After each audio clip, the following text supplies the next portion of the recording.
I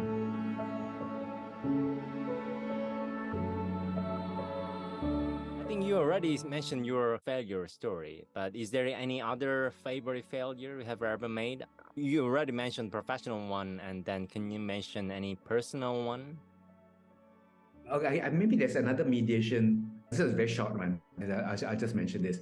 This was a case involving more than one set of lawyers. I think there were 3 sets of lawyers. And what was very unusual about this mediation were all 3 sets of lawyers were very pro-settlement.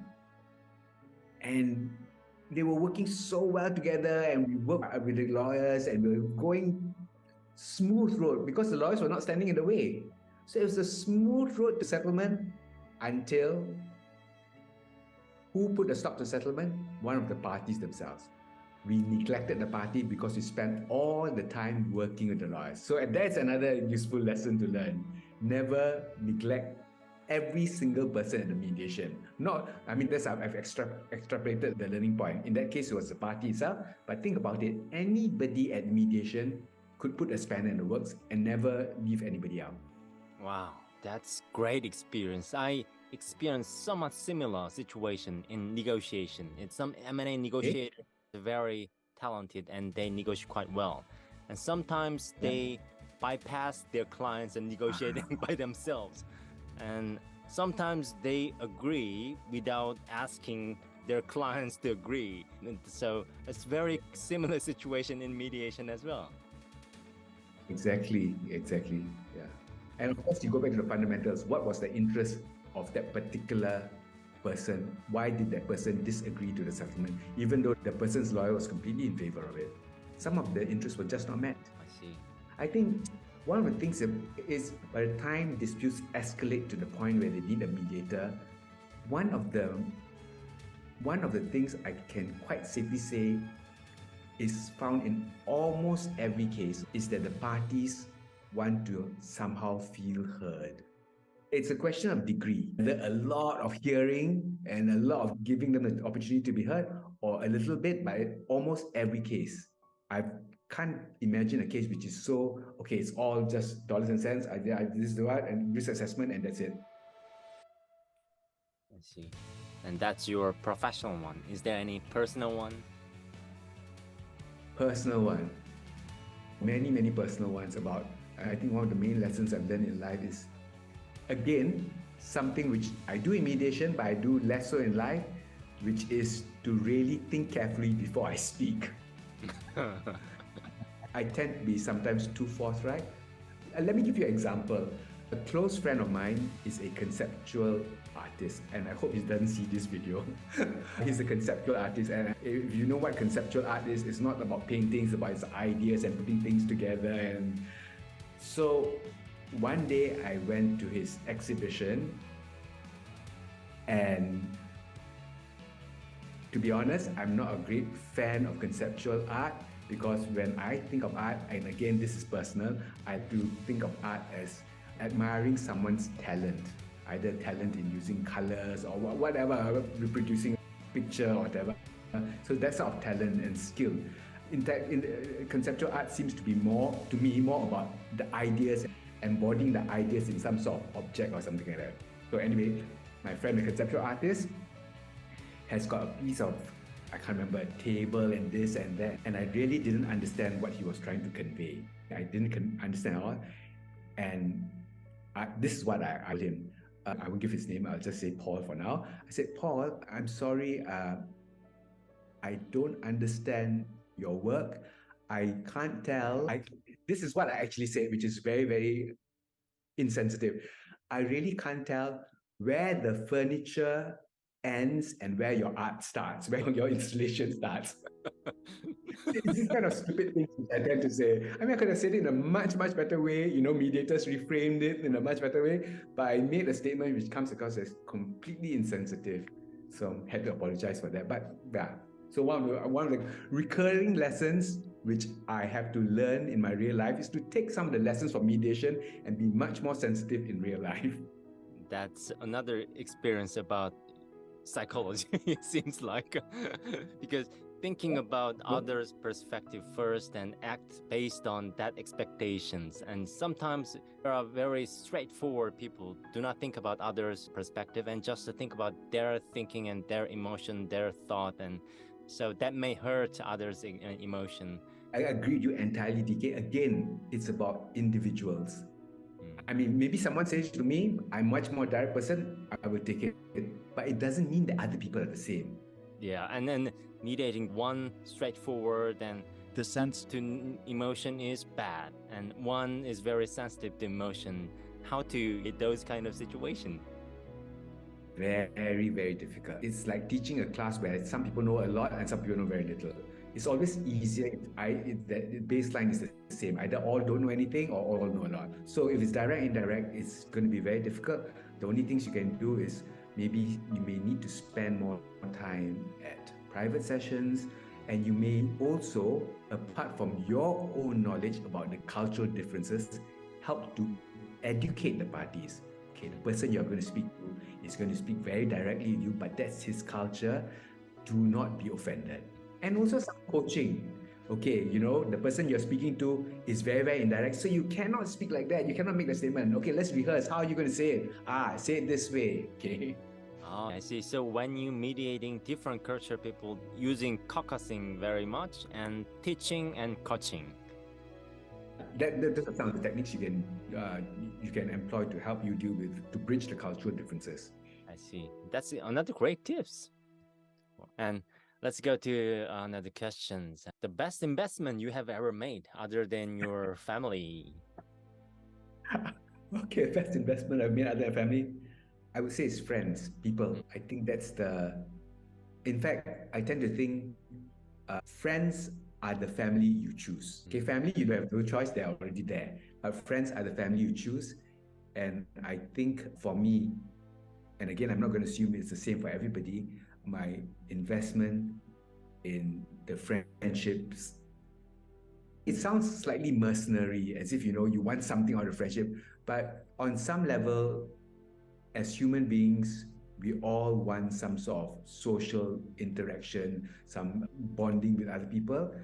And investment in friends is really something which I am conscious of, because we tend to take people for granted. Things like not keeping in touch, for instance. I tend to consciously remember, okay, this person I've not talked to for a long time, I should reach out again, find out what's happening in his or her life. And that sort of maintains and also strengthens the bonds. So investing in friends, and I'm sure on some level, I need them, not as in I need them to be with me or to give me money or to even provide me company, but just the knowledge that there's someone out there whom you can depend on and call on. Even if you don't, that sort of security, to me, that's important. Your expression is quite impressive. A friend is the family that you choose, right? Oh, no, it's not original. So could you repeat that part? Friends are the family you choose. Friends are the family I choose, right? That's great expression. It already contains everything you taught. Yeah, I suppose in a sense, yes. Thank you. Another question is the habit that most improve your life. Is there anything you can recommend other than acting? Habit. Okay, one habit I have is checking and double checking on everything I do. It can be as simple as that message or an email. I always tend to double check. Now, I'm not saying it's necessarily a good habit, because I am also aware that because of this type of habit, it has caused me to be inefficient, because sometimes you should just do things without having to think about it. But so for instance, a WhatsApp message, very often check to make sure that, because WhatsApp messages do not convey emotions, that may be misinterpreted. So I think by checking and double checking whatever I do, it has saved me from a lot of problems. But the caveat is it has also caused me to be less efficient. So it's double-edged. But it totaled it all up in the way I approach work, in the way I approach mediation, in a way I tend to be slightly more cautious and to think through and to make sure that whatever I'm doing is okay. At the end of the day, I think it's more useful than not useful. Oh, I see. So you double check message means you checking the message and thereafter maybe Before I send it. before you send it. I see. Yes. That makes you make less mistake, right? Absolutely. And it saved me a lot of heartache. I mean, there could have been some major problems, whether at work or otherwise, where I would have really made things very, very problematic had I not checked. The first year of law firm, write a legal opinion, the senior told me, do not send your legal opinion at night. And when you finish legal opinion, tomorrow morning, you read your legal opinion at fresh eye again, then you will find at least one mistake. And that's kind of similar. Yeah. That's a great tip. No, but you modified it. Not only must you check, you must provide some time in between. So you look at it with fresh eyes. So you modified the tip. Yeah, I know. I completely agree with that. That's a great habit. And it's kind of a lawyer's habit, I think. Lawyers are always very meticulous in detail. Absolutely. All right, let's go to your life recommendation part. If you can read only one book for the rest of your life, what would it be? Other than religious one. Okay, that's a very tricky question. I could pretend to be intelligent and name some profound book with a lot of life lessons, etc., and say that, as I reread this book at each stage of my life, as I change, I become older, I learn more, and in the book it's very profound, etc. But I'm not going to do that. I'll be honest, and I'll be Seng Onn, and I'll say that if there's one book I would like to read over and over again, it will probably be Alice in Wonderland. Simply because it is endlessly fascinating and entertaining, and that's what I enjoy, and I will continue reading it. Not because it gives me life lessons, but because it's entertaining. I think I never read the original text. I watched the movie, film, and I think I never read the full original one.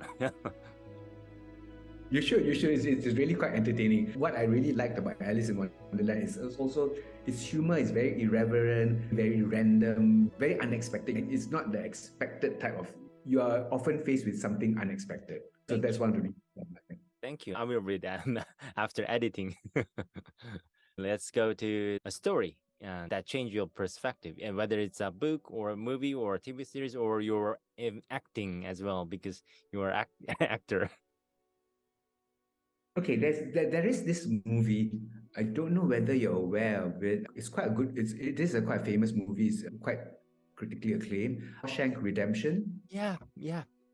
Okay, great. You're aware of it. Okay, so very basically, it's a story about a person who was imprisoned because he was wrongly accused and found guilty of murdering his wife and the wife's lover. And it was in a very desperate situation. There was no way out from this prison, and the prison circumstances were very unpleasant, very awful. He was beaten up, etc. Hard time. But notwithstanding everything, this person always had hope. I mean, at the end of the story, he actually escapes from the prison, which is fine because he was innocent. But the point was, he never lost hope. Whereas the other people in the prison who had been in prison for a long time just gave up.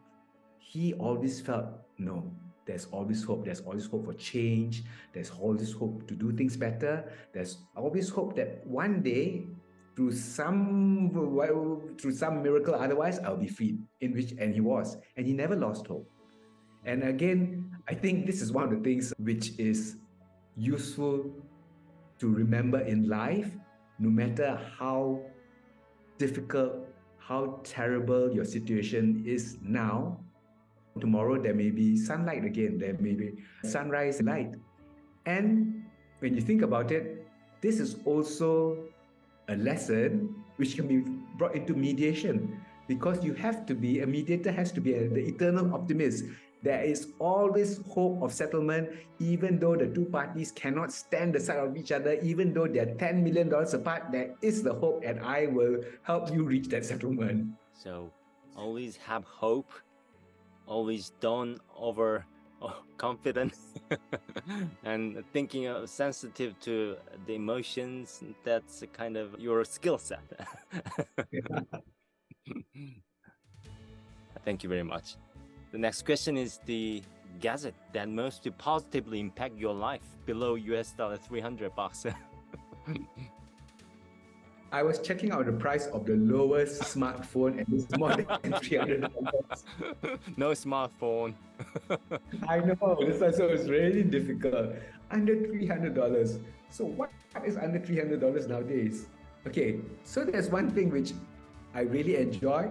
How big an impact in my life, I'm not so sure, but I'm one of those dinosaurs who still uses FM receiver, a small radio receiver, and I'll plug it in and I'll listen, and I think that has, apart from entertainment where you can just listen to the top 40s music or whatever music you can listen to, or classical music, apart from that, I found, for instance, like the BBC, British Broadcasting Corporation, there are very good programs out there which you can listen to while you are on the road or moving from one place to another. And I brought up the BBC because I found that their programs, some of their programs are very informative, helps you see things differently. So they have very good programs. And because it's an FM receiver, there's this randomness there. You switch it on and you switch on the channel and you don't know what you're going to get. So you may think that, oh, I don't want to listen to this program, but you don't know what it is, what's going to appear. I like the randomness and the fact that it keeps me entertained and also keeps me and has educated me as well. So I would say, got $300, the FM receiver. That's kind of beauty of random, right? Yes. Nowadays, everything is algorithm and suggests something similar, but that radio gives something else I haven't expected, and that's kind of beauty. Yeah, I love the randomness of radio, whereas instead of your own playlist and your own CD, you're exposed to other things. Wow, I never imagined that way, but that's a great way of experiencing something else. Nowadays, everything is algorithm, AI. Don't want AI anymore. Thank you so much. And is there any regular secret routine that makes you successful? Okay, so firstly, I have to qualify this question. I don't think I'm successful. I'm no different from anybody else. The definition of success differs from person to person. Okay? Right. But one routine, which I suppose is, it's more an attitude rather than a routine, but what I believe in is getting feedback from others. Okay? When I say that, I'm not only talking about co-mediation, what is your opinion, but I really believe that everybody has something, a different perspective to add. So it may be something like, and it has nothing to do with intelligence alone. I would ask the cleaning lady her view on something, or a very junior clerk to provide inputs as well. And you'd be surprised at some of the things that others can offer, which you may not have seen. If you get some honest feedback, then sometimes that may hurt your emotions. And quite often, and not sometimes, quite often, the honest feedback hurt me, but some dishonest feedback pleases me. And if you love getting feedback, then it means you are ready to accept the emotional hurt. Am I correct? Okay, so what I've learned about feedback is this is my attitude towards feedback. You take all the feedback, what positive, negative you can get, just take it on board, and then you analyze and decide for yourself if it's worth considering. So, it's something which may hurt you, but maybe you can learn from it. Okay, maybe it's something I need to change about myself. So I think one has to be slightly more thick-skinned and be open to getting feedback because feedback is always potentially useful. Just as I'm always careful about getting positive feedback, because positive feedback may start breeding overconfidence, which you talked about, may breed complacency. So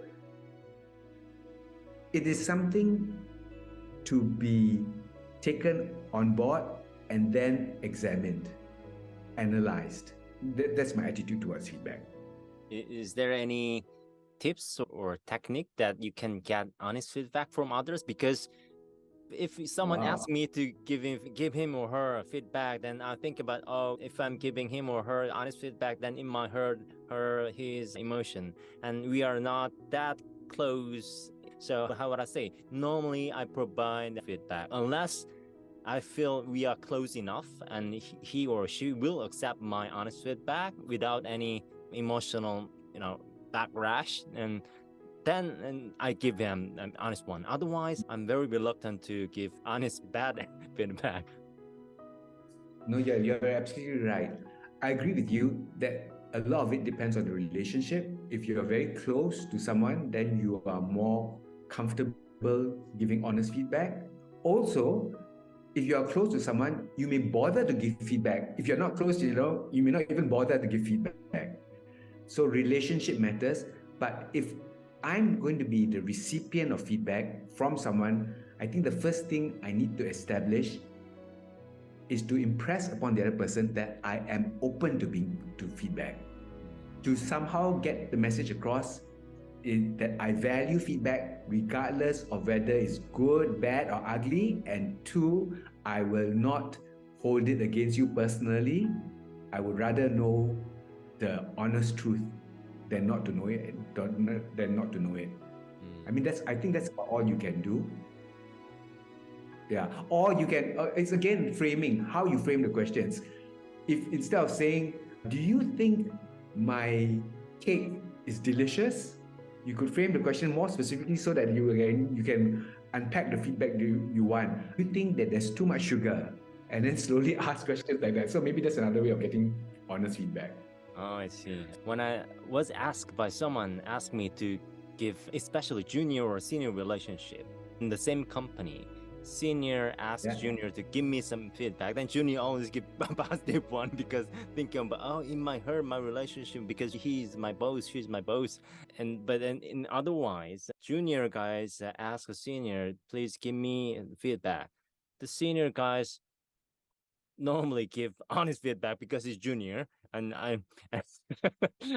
and that's kind of situation. And if there is a breakthrough about that, then and if juniors can give honest feedback to senior, then it could be anonymous. Okay. So what I would do is this.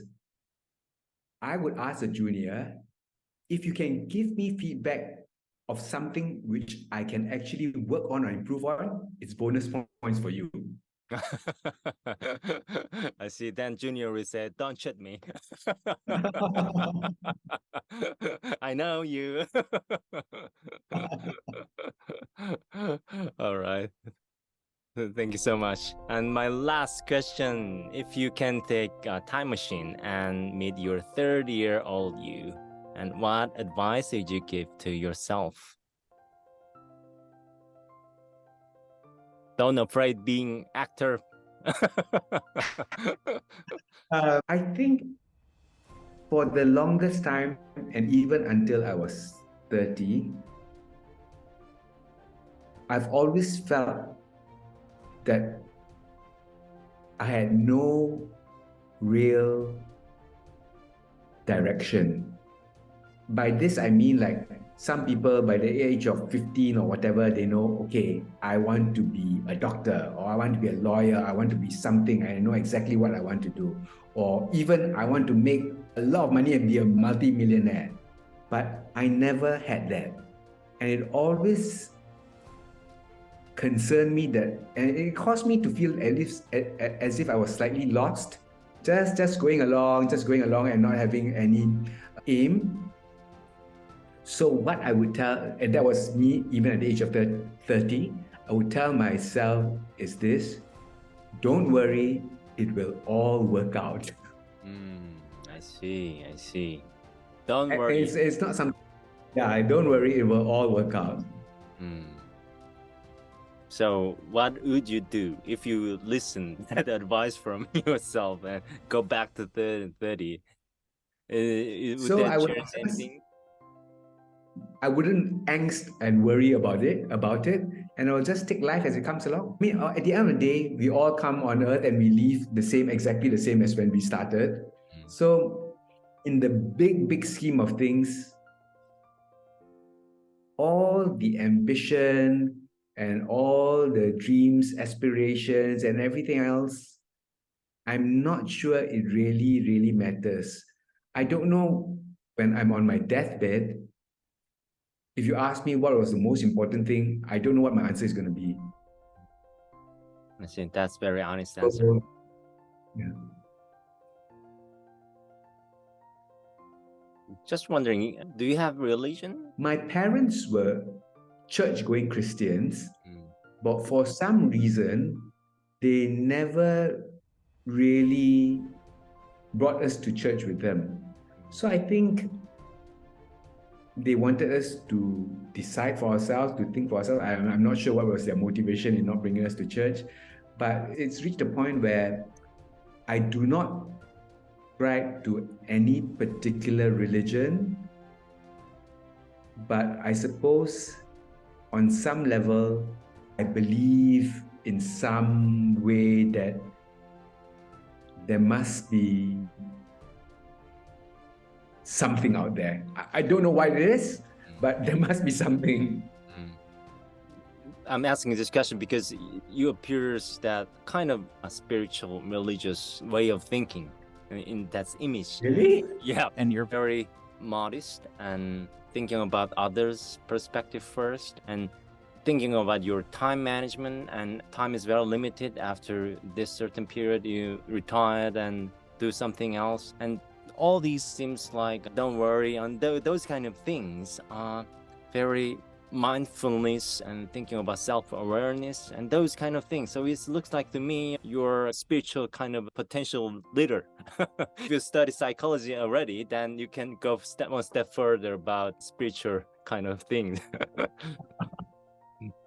Maybe. My suggestion.